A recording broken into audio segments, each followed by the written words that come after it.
ایک اور جو جو یہ ایشو اٹھا ہے کہ جموں کو بھی ایک ریاست کا درجہ دیا جائے۔ اقبال فرماتے ہیں کہ غربت میں ہوں اگر ہم، رہتا ہے دل وطن میں. غربت میں ہوں اگر ہم، رہتا ہے دل دل وطن وطن میں. معلوم کیا کسی کو درد نہاں کہ امریکہ آ کے بیٹھا ہوں کشمیر چھوڑ کر. امریکہ آ کے بیٹھا ہوں کشمیر چھوڑ کر، لیکن وطن کی یاد سے غافل نہیں ہوں میں. ریاست جموں کشمیر کے لوگ اپنی آزادی کے لیے، اپنی ریاست کے تشخص کے لیے دونوں جانب اپنی تحریک چلائے ہوئے ہیں. 1947 کے اس ہندوستان کی تقسیم کے نتیجے میں یہ دونوں حصے یا پوری ریاست جو ہے وہ بھارت اور پاکستان کے قبضے میں چلی گئی ہے. انہوں نے ایک نیا حربہ اختیار کیا کہ کشمیریوں کو آپس میں لڑاؤ، ہندو مسلم کا مسئلہ پیدا کرو، جموں کو ایک ریاست کا درجہ دینے کا مطالبہ شروع کر دیا. ہم تو کشمیر میں بسنے والوں کو کشمیری کہتے ہیں، ہم ان کو ہندو مسلمان میں تقسیم نہیں کرتے. چند انتہا پسند اور چند جو ہیں وہ فتنہ اندوز لوگ جو ریاست کو تقسیم کرنا چاہتے ہیں، یہ جنتا پارٹی اور مودی سرکار کی ناکامیوں کے اشتہار ہیں. سب سے پہلے ہم کشمیری ہیں، اور کشمیر جو ہے نا ایک ریاست ہے، اور ریاست کی بحالی کے لیے جدوجہد کرنی چاہیے. میں جموں شہر میں کئی بار گیا ہوں. میں نے اپنی جو ایف اے کی کتابیں تھیں میں نے جموں رگھوناتھ بازار میں اردو بازار سے جا کے خریدی ہوئی ہیں. جموں میرا اپنا ملک ہے، اپنا وطن ہے تو پوری کشمیر کا میں اسٹیٹ سبجیکٹ ہوں. تو جموں کے لوگوں کو میں یہاں سے یہ پیغام دینا چاہتا ہوں، امریکہ میں بیٹھا ہوا آپ کی وساطت سے اور آپ کے یہ پہاڑی رنگ میڈیا کی وساطت سے، کہ جموں والے لوگوں کو محتاط ہو جانا چاہیے.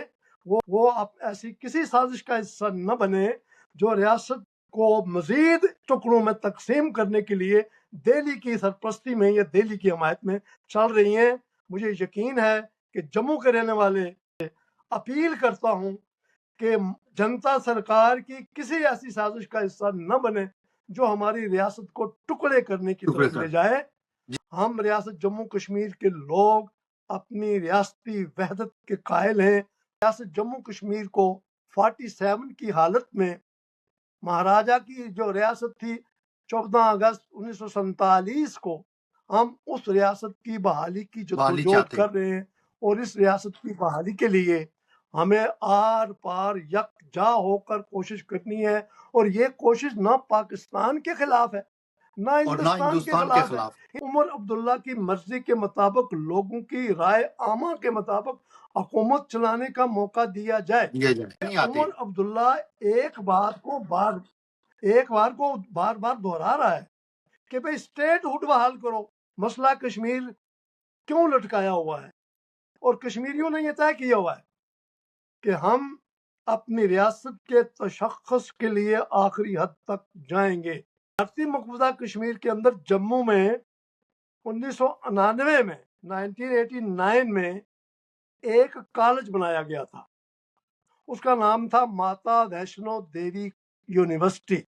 اس امتحان میں جو مسلمان لڑکے تھے کہ مسلمان لڑکوں نے، مسلمان بچوں نے اتنی سیٹیں کیوں لے لی؟ یہ گوبر کھانے والے اور موتر پینے والے گائے کا پتہ نہیں ان کا عقل کدھر چلا گیا ہے. وہ بھائی وہ بچے آپ کی ریاست کے بچے ہیں، مسلمان ہوئے تو پھر کیا ہوا؟ پورا سیٹ اپ چل رہا ہے، وہ حکومت چلا رہی ہے. کرتے ہیں اور بچوں کا تو کوئی قصور نہیں ہے، وہ تو ریاست کے بچے ہیں. جموں سے لے کر اقصی چین تک جاتا ہے. اس سب کے لیے 90% لوگ متفق ہیں، متحد ہیں، یکجا ہیں.